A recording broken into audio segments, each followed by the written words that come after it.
আমি ভিডিওর শুরুতেই বলছি, এই লাইনটা ক্লিয়ার করে বলছি, প্রোডিউসার শাহরিন আক্তার সুমি এবং আজিম হারুন ভাইয়ের সঙ্গে আমাদের ভেরি গুড রিলেশন, অ্যাটলিস্ট আমরা কিন্তু এটা মনে করি এখনো।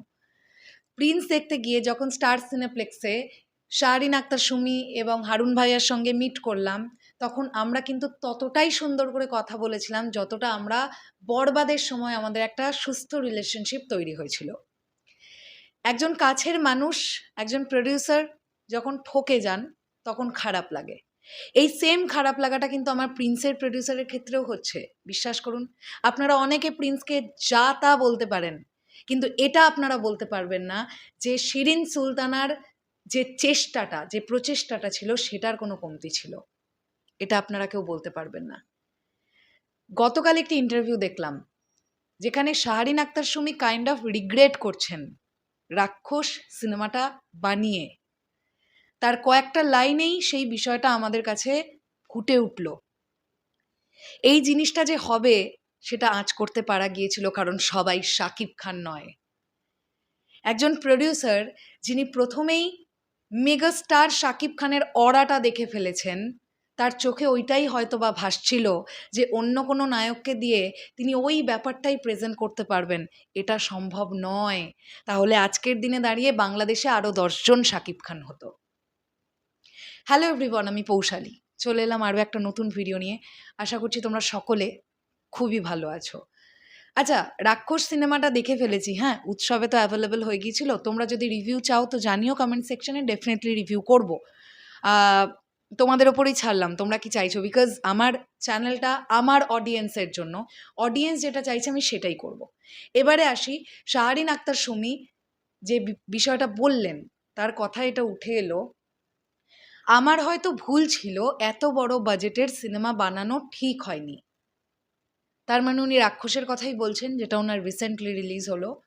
এরপর বানালে হিসেব করে বানাবো যে বড় বাজেটের সিনেমা শাকিব খানের বাইরে বানালে কি করলে কি হবে, কি করতে হবে, আগে থেকে অনেক কিছু বুঝে শুনে করব। তার মানে আমরা এখান থেকে বুঝে গেলাম রাক্ষস সিনেমাটা দিয়ে প্রোডিউসার কিন্তু ফেল করেছেন, তার লাভ হয়নি। একটা জিনিস মাথায় রাখুন, বরবাদ সিনেমাটা বাংলাদেশ থেকে গ্রস কালেকশন 82 crore করার পরেও এই প্রশ্ন কেউ কেউ তুলেছিল যে প্রোডিউসার নাকি পকেটে কমপ্লিট টাকা এখনো তুলতে পারেননি। যদিও আমরা ইন্টারভিউ নিয়ে সে ব্যাপারটাকে সবার কাছে খোলসা করে দিয়েছিলাম যে প্রোডিউসার ডেফিনেটলি টাকা তুলতে পেরেছিলেন। যে প্রোডিউসার তার নিজের প্রথম সিনেমাতে একজন মানুষের জন্য, দ্যাটস মেগাস্টার শাকিব খান, তার এই কারিশমা, তার এই মেগাস্টারডম দিয়ে 82 crore রুপিস কেবলমাত্র বাংলাদেশ থেকে গ্রস কালেকশন দেখে নিয়েছেন। আফটার দ্যাট তার কাছে যে টাকার ব্যবসাই হোক না কেন, সেটা যদি 5 কোটি 7 কোটির ব্যবসাও হয়, মালুম হয় না ভাই। আর আমি আবারও বলছি, রাক্ষস সিনেমাটা দেখার পর আমার এটা মনে হয়েছে একদম নিম্ন বাজেটের সিনেমা এটা নয়। এই সিনেমাটার জন্যও খরচা হয়েছে ভাই।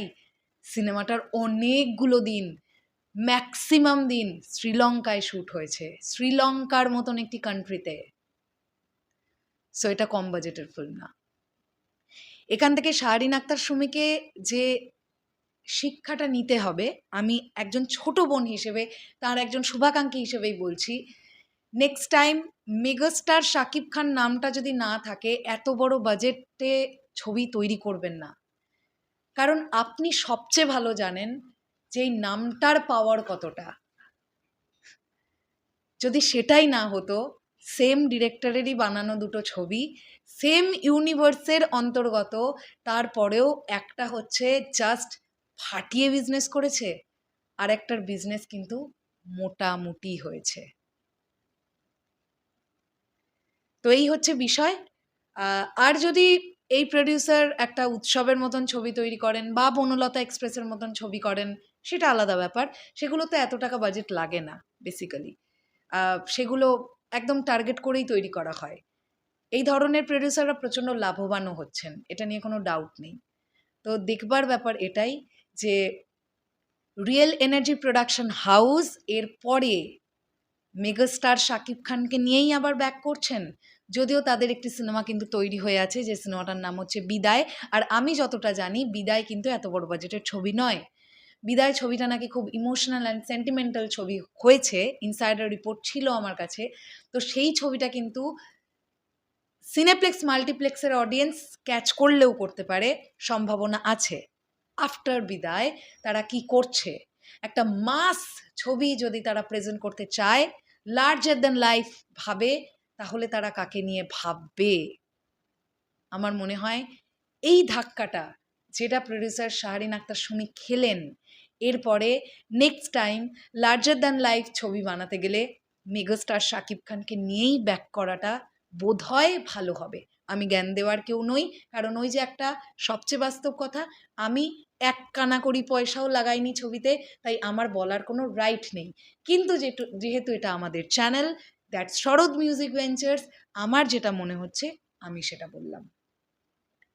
শেষ করলাম ভিডিওটা। তোমাদের কি বক্তব্য এই পুরো বিষয়টাকে নিয়ে অবশ্যই কমেন্ট সেকশানে জানিও। আবারও চলে যাওয়ার আগে বললাম, যেই আসুক, যতই যাই করুক, চিৎকার করুক, নিজের 200% দেওয়ার চেষ্টা করুক, মেগাস্টার শাকিব খানের অরার ধারে কাছে আসাটা সম্ভব নয়। চলো, টাটা।